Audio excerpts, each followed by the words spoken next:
अब अच्छा, कितने लोग ऐसे हैं जिनके बाल झड़ते हैं? अच्छा, सर्वाइकल क्या है?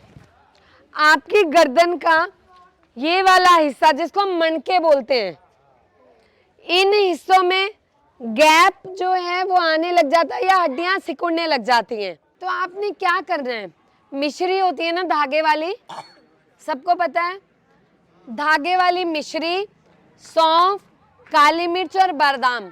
अब जिनको खराटे आते हैं उनको क्या करना है, सोने से पहले बादाम का तेल, देसी घी, जो तेल आपको मिल जाए,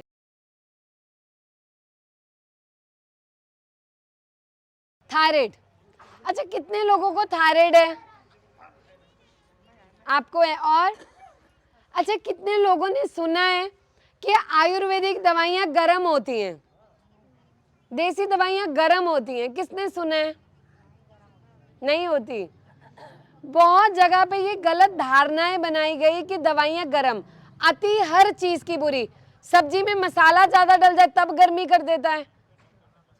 अगर आप सही मात्रा में सेवन करो तो वो कभी आपको दिक्कत नहीं देता।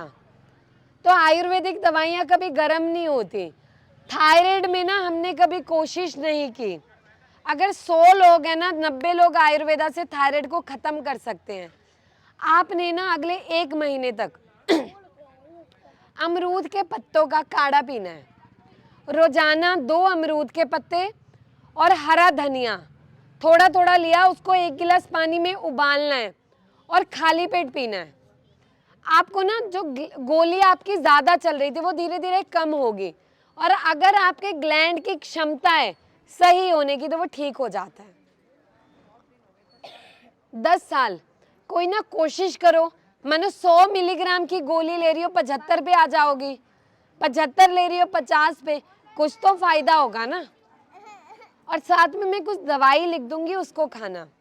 अच्छा, कितने पुरुष ऐसे हैं जो शराब पीते हैं? बता दो। शराब कौन कौन पीता है? आप। और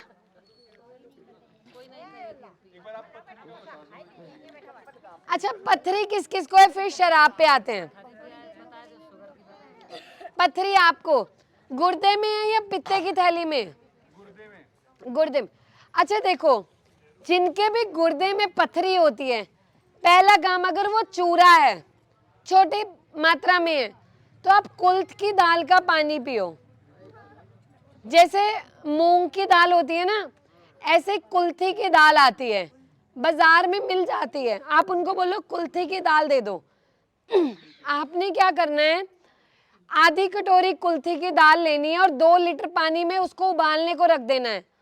वो उबल के जब आधा रह जाए तो उसमें हल्का सा नींबू, नमक, काली मिर्च मिला के उसका पानी पियो रोजाना। वो गुर्दे की पथरी को तोड़ के धीरे धीरे पेशाब के माध्यम से बाहर निकालती है। दूसरा, पत्थर चट्टा का पेड़ होता है, पत्थर चट के पत्ते, 3-4 पत्ते रोजाना आप गुनगुने पानी से सुबह खाली पेट चबा के लो। वो भी गुर्दे की थैली की पथरी को निकालने में मदद करता है। और जिन भी लोगों को पित्ते की थैली में पथरी होती है वो उसमें भी मदद करता है। ये नहीं कि पूरी निकल जाती है, गुर्दे की तो निकलने की संभावना है, लेकिन पित्ते की थैली की पथरी कम होती है। ठीक है? अच्छा, अब मुझे बताओ, दोबारा आते हैं। मैं लिख दूंगी अभी। अच्छा, मुझे बताओ, क्या शराब पीना सही है? अच्छा, शराब एक व्यक्ति पीता है लेकिन बर्बाद उसका पूरा परिवार होता है। कितने लोग शराब पीते हैं? अच्छा, हम शराब क्यों पीते हैं? जो पीता है वो बताए।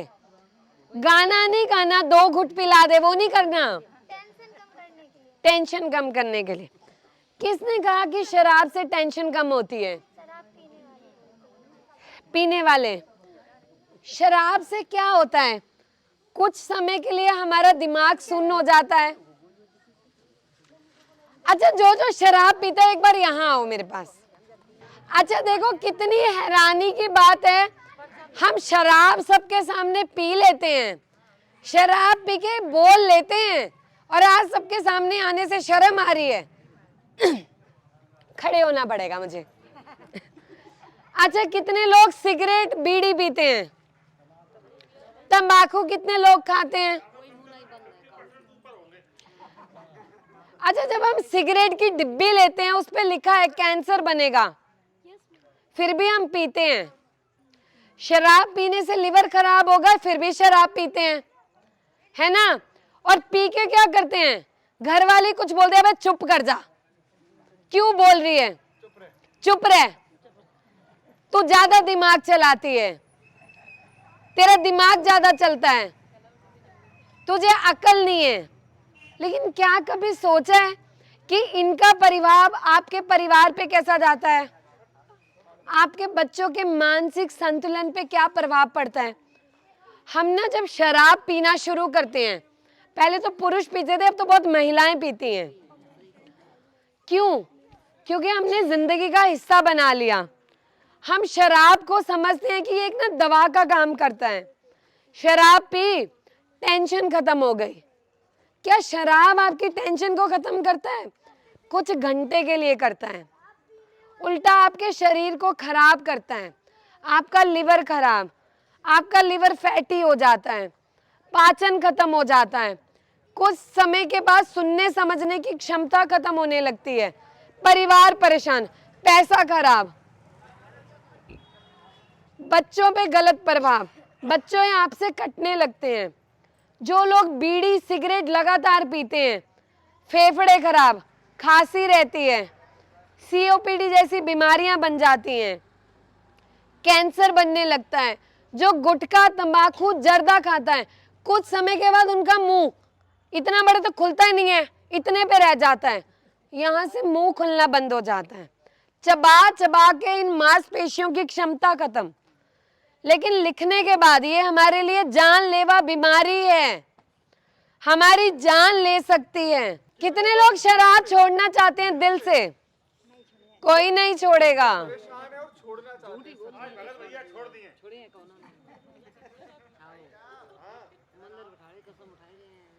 कितने लोग चाहते हैं कि शराब छोड़ दे? अच्छा, कितनी महिलाएं चाहते हैं उनके पति शराब छोड़ दें? अब इनको तो मुझे अकेले में तरीके बताने पड़ेंगे। अच्छा सुनिए, जो भी आप लोग ना इनको कोशिश करिए। जैसे देखो, मेरी ना एक आदत है, हर इंसान को ना बहुत सारा पानी पीना चाहिए। मैं ना कहीं भी जाती हूँ, मेरी बोतल हमेशा मेरे पास होती है ताकि मुझे बार बार मांगना ना पड़े। जो लोग भी अधिकतर बीड़ी सिगरेट पीते हैं या शराब पीते हैं, आपको क्या करना है, अपने पास एक पानी की बोतल रखनी है, उसमें 4 इलायची और 4 लौंग डाल के रखने हैं, और उस पानी को सारा दिन सिप सिप करके पीना है। अब इलायची और लौंग क्या करते हैं? हमारे दिमाग में तलब को कम करते हैं। कैसे कम करते हैं? क्या लॉजिक है? जो अल्कोहल है वो एक फर्मेंटाइज होता है, सड़ाने से जो चीज़ बनी, सड़ के किसी का गुण निकाला। तो इलायची और लौंग में वो गुण होते हैं जो दिमाग से तलब को खत्म कर दे। आपका पति नहीं मानता ना, उसके खाने में लौंग और इलायची का पाउडर मिलाना शुरू कर दो। ये मत करना, कल को घर खाना ही मत खाना। मेरी बीवी और पत्नी ने उसमें वो मिला दिया, खाना ही नहीं खाएंगे। और अगर पति खाना छोड़ देंगे ना, चूल्हा उनके आगे रख देना, बोलना हमारे लिए भी बना दो, ठीक है? दूसरी चीज, मैंने देखा कि अधिकतर लोग परेशान हैं। ऐसी दवाएं होती हैं, लोग छुड़वाने की दवा देते हैं, लेकिन उससे चक्कर आना, उल्टी आना, चेहरा लाल होना, घबराहट होना। एक परिवार में एक बच्चा शराब पीने लग गया, माँ की जिंदगी बर्बाद, जो पत्नी आई उसकी जिंदगी बर्बाद। हमने देखा, हमने क्या किया, ऐसी जड़ी बूटियां ढूंढना शुरू किया जो तलब को काटे।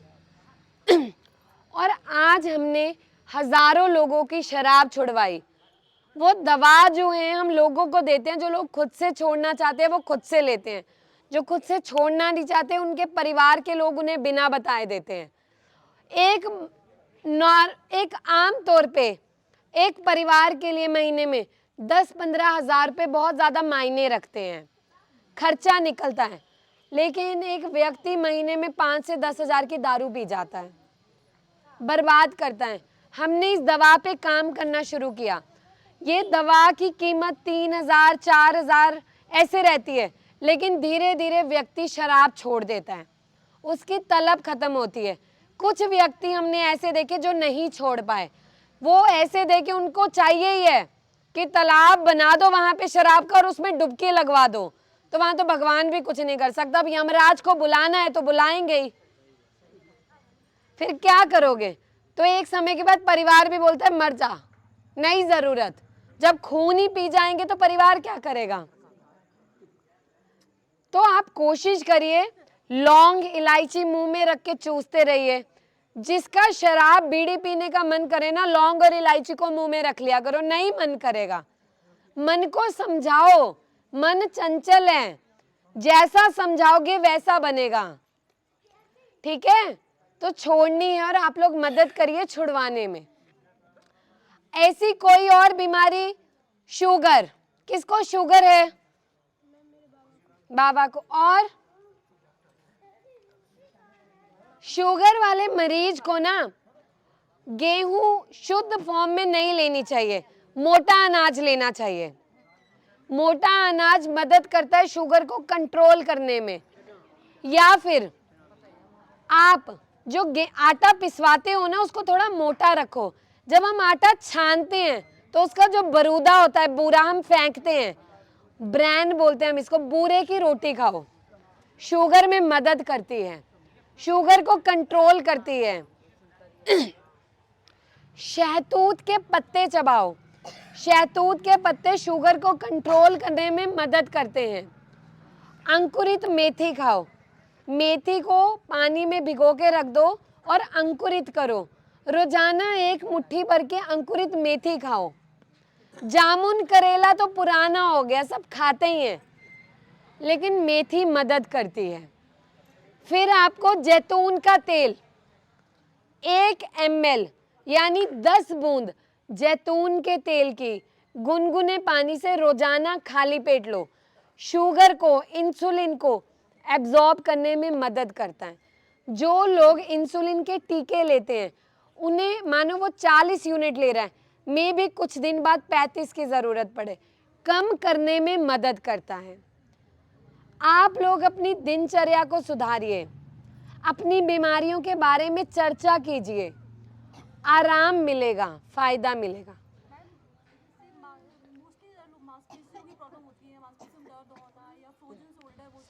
हाँ, अच्छा, कितने लोग हैं जिनका कंधा यहाँ से अटक जाता है, फ्रोजन शोल्डर, हाथ ऊपर नहीं जाता ऐसे? करो सब हाथ ऊपर, अभी देखते हैं कितने लोगों को यहाँ दर्द हो रहा है हाथ ऊपर करने से। हाथ ऊपर किया, कितने लोगों को यहाँ दर्द रह रहा है, हो रहा है? अच्छा, अगर मैं बोलूं 10 मिनट तक अपने हाथों को ऐसे रखना है, तो हम में से 80 से 90% लोगों के यहाँ दर्द होने लग जाएगा, क्योंकि हमारे हाथों में, इनमें मांसपेशियों में जो पकड़ थी वो कमजोर हो गई। अब इसको मजबूत कैसे किया जाए? यही तो है ना, अपने घर में पहले आपने क्या चीज शुरू करनी है? तिल, मगज, खरबूजे के बीज, तरबूज के बीज और तिल, इनका एक पाउडर बना के रख लो या साबुत रख लो। शुआरे आपको ताकत देते हैं, शुआरे का सेवन करना है। तीसरी चीज, जैसे मैंने एरंडी के पत्तों का लेप बताया था, जो फ्रोजन शोल्डर होता है, अब वो अटक गया, हाथ ऐसे नहीं जा रहा, ऐसे नहीं जा रहा, ऐसे नहीं जा रहा, एरंडी के पत्तों को कैसे पकाना है? एक लोहे की कढ़ाई लेनी है, उसमें सरसों का तेल डालना है, अजवाइन, लहसुन और हल्दी, और साथ में एरंडी के पत्तों को काट के डाल के लेप बना लो और अपने कंधे पे रोजाना लेप लगाओ। सूजन उतारेगा, लेप लगा लिया, जब सूख गया धीरे धीरे ना अपने हाथ को ऐसे ऐसे करना है। कोशिश करो जितना उठता है, धीरे धीरे आपके हाथ ना उठने लगेगा, मदद मिलेगी। और दूसरी चीज, आपके घर में ना जहां भी दीवार है, हाथ को दीवार पे रखो, अपने शरीर का जोर दीवार की तरफ लगाना है, ऐसे धक्का मारना है खुद को, ऐसे पूरा ऐसे दीवार, यानी आपको धक्का मारिए लेकिन जोर, अपनी इनको मजबूत करो। नहीं कर सकते दीवार से, रोज अपने हाथों को ऐसे रख के ना सिर्फ ऐसे धीरे धीरे करना शुरू करो। जब आप पहले दिन करोगे ना 1 मिनट में थक जाओगे, लेकिन जब 1 महीने बाद करोगे 10 मिनट भी होगा। वो कहते हैं ना, आवश्यकता आविष्कार की जननी है। जब आवश्यकता पड़ती है ना तो हम आविष्कार भी खुद से करते हैं। तो जब जान पे आती है ना तब नहीं करना, पहले से करना है कि वो स्थिति ना बने।